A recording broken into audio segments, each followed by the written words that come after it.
Hello everyone, we are Team L. Our team members are Paul, who is our team leader, Johannes, Joseph, Sammy, and myself, Pierre. Our project is a high-power monitoring device. The stakeholder for this project was Celestica, and our project supervisor is Dr. Roger Kempers. In this video presentation, we will be discussing design and implementation of the three main parts of the system, namely the device, the server, and the website. We will also be discussing the functionality of our system and other stats of the project like our timeline and some engineering and market requirements.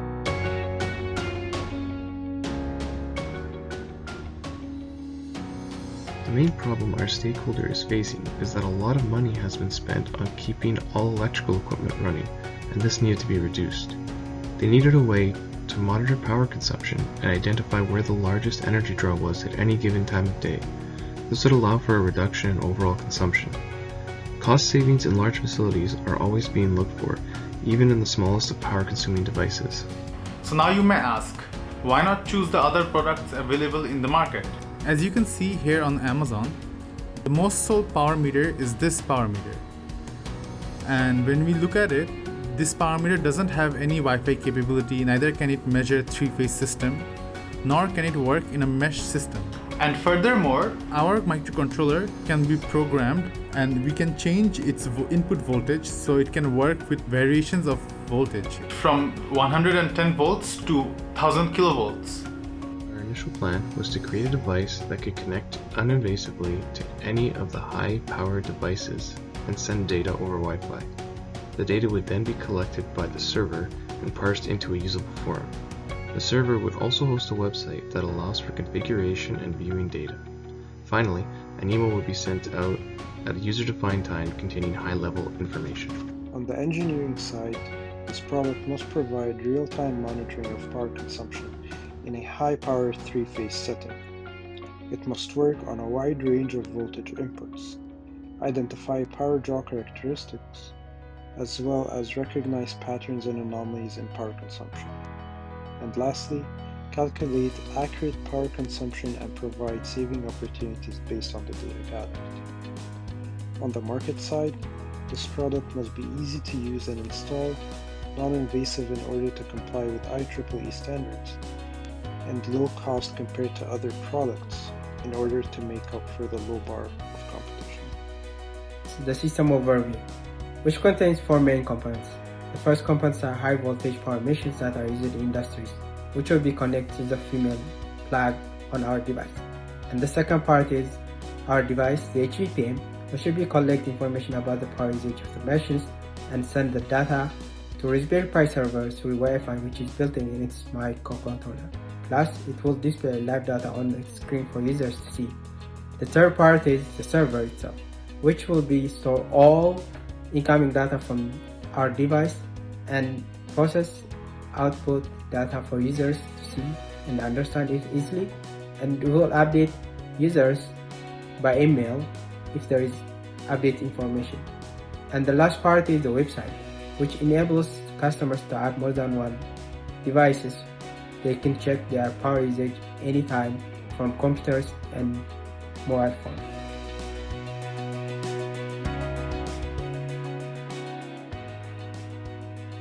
Our project is about a smart power meter. It measures the current and sends the data to the internet so that anyone can view it. Main device. What do I mean by the main device? It's a device that is connected to the appliance, and that device will measure the electricity consumed by that appliance. The device consists of multiple parts, mainly the microcontroller. The microcontroller is ESP8266. It's a Wi-Fi connected microcontroller which can connect to Wi-Fi, and it is very simple to use. Other parts include the Adafruit ADC. This ADC is a 16-bit ADC, as the ADC in the microcontroller is only 12-bit. So 16-bit will give us a more precise value. The next part that we're going to talk about is the most important part of the whole project. It is the CT sensor. This sensor is a sensor that connects to the wire and measures the current passing through it. The server is where all of the data processing is done. It was decided upon to use a Raspberry Pi as a server as it is compact and low power. Because of the small form factor of the device, it can be easily mounted under a desk to save on space. The server runs a number of programs as well as hosts the web page for the site, which can be accessed locally only at this time. When data is sent from the device to the server function will grab that information and parse it into a usable format, getting the whole duration of the device at that particular current draw. Another of the main functions is the email reports. The device will be configured by the user to send out a report at a given time and frequency. The report will look something like this. It will contain high-level breakdowns at predefined intervals, as well as suggestions on which shift to move the device to save the most money. The server will also serve as the main storage for all information, with a feature to have a memory dump either to an email account or to upload it to a Google Drive. This central area will also be the main host for the website. The website will be able to access all of this information and display it for users when requested. The design for the enclosure of our device was done in Fusion 360, in which we found it more easier and interactive software to use. The design process has two parts, designing the main box and the lid. All the measurements were approximated based on the equipment that we purchased for our project. Based on our requirements, we need 5 openings in our enclosure, 2 openings on the main box and 3 openings on the lid. This is the final printout 3D version of our enclosure. This opening will be for the female receptor, where the electrical components will be connected to our device to be monitored, and this is for the push button. This rectangular hole will be for the screen to display the measure value. This circular hole will be for the male flag, where our device will be connected to electrical outlets. And this one will be for the female receptor of the current transformer. The main box, which will contain all the electrical circuitries. The PCB board of the system will be connected to the main box using 4 screws on these holes. The thickness of the enclosure is 4 mm in case to avoid easy melting when it's heated. The main box and the lid are connected using 4 screws with these holes. The main page has a description about our device, how it works, and what is the main functionality of the website, as well next to it, and the login to your device information. So in order to log into your device, you have to create a new account by creating an account button. It will direct you to the page, and in order to for you to insert your full name, email, username, password, re-enter the password, and associate device serial number with it in order to control a certain device. You can check this box to subscribe to the email feed if you want to, and then register and go back to the login page in order to insert your username and password and log into your device. I will log in right now to show you the settings. So I will log in with the admin user account I created before. I'm going to log in. I will know that you're the admin, so it'll be like, welcome to your HVPM device, admin. And then you can choose the device that you want to change the settings. You can choose if it's 1-phase or 3-phase. You can change the device name, customize it. You can change the incoming voltage from 120, which is the Canadian household input voltage AC. You can change the display date and time, which is displayed on the screen on your device. And then you can customize some operating shifts as well and modes. You can also add like different devices in your account, so you can be controlling more than one device from the same account. So plotting the current drawn and the power consumed by the machine at any present time. Basically, that's everything.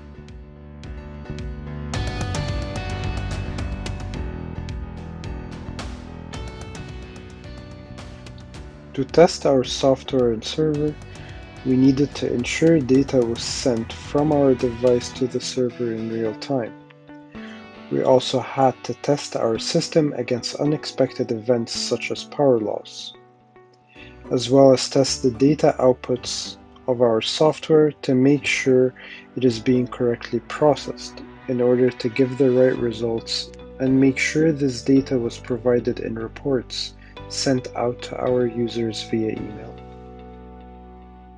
Here is a small clip of me compiling everything together to make the device work.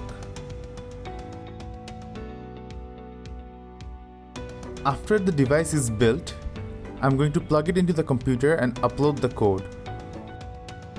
Once the code is uploaded, here we can see how the outcome looks like. The device turns on by showing its device ID. Then it shows the voltage that it is connected to, and then it tries to connect to the Wi-Fi programmed into the code. Once the Wi-Fi is connected, it displays the IP address and starts displaying the power and current usage. Now we are gonna see a live example of me turning on and turning off a light bulb and seeing how our device reacts to the power consumption consumed by the light bulb. We can also see the same data in our laptop when we connect it via the USB. As you can see, it is displaying the time and the current and the power usage at that time. The test for the enclosure was done in Fusion 360. It was a simple test to find out what kind of actual standard screws and plugs that we have to use in our physical assembly. So we use a special feature from Fusion 360 to insert those add-ons. You can search for those add-ons in here. This is before the addition of any plugs or screws to our enclosure. And after the addition of the screws and the plugs, this is how our final enclosure looks like. So let me give you a brief overview on a test that we conducted, in which we acquired data that are presented on these two graphs. Figure 1 is the output power of a device on different days. It represents power consumed values collected by the HVPM device. Time slots, which vary from 12:30 to 1 o'clock, are represented by different colors. This shows you the change in power consumption values for the same machine over different days. Figure 2 represents the total power usage over time. It especially focuses on the day of April the 3rd, 2021, and shows you the change in total power consumed over time throughout the same day.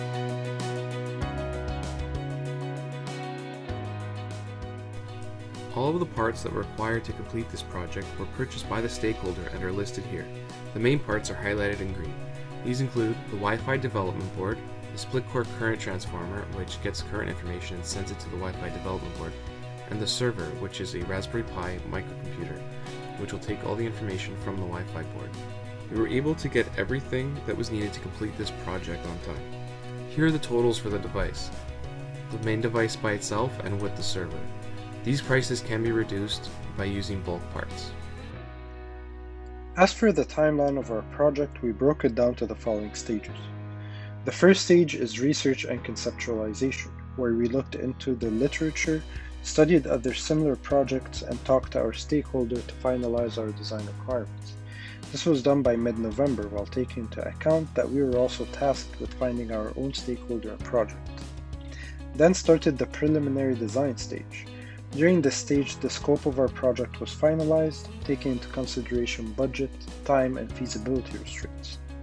A preliminary circuit and initial calculations for our device were created, as well as pseudocode, which we will later use to develop our functions on the main server. We also discussed what our website would look like and the basic functionalities it would offer. This stage was completed by January 3rd. The next stage is our detailed design and creating our prototype. This consisted of PCB design, circuit layout, design and printing of enclosure, and design of software and website. This stage ended on March 16th. The last stage was testing, which took about 2 weeks. This stage was a little challenging since only one member had access to the facility. We had to test the device, server, and website separately. This took around 2 weeks to complete and share results among team members. We were able to complete our project by April. In the future, a home version would be made to help monitor everyday items, but this one would give you the option to remotely shut off ports. This can be used for if you aren't home and you see on the web app that there is a big draw from somewhere that there shouldn't be. It would be using relays similar to the ones seen in this clip. These would allow for individual shut-off of each power port, allowing for more control and management of your energy usage. I want to thank our stakeholder Tori Curtis and Celestica for assigning us this interesting project, which was a learning experience to all of us. I want to give thanks to our supervisor, Professor Roger Kempers at Lausanne, for always giving us effective feedback, and also our Capstone professors who were always around to accommodate need.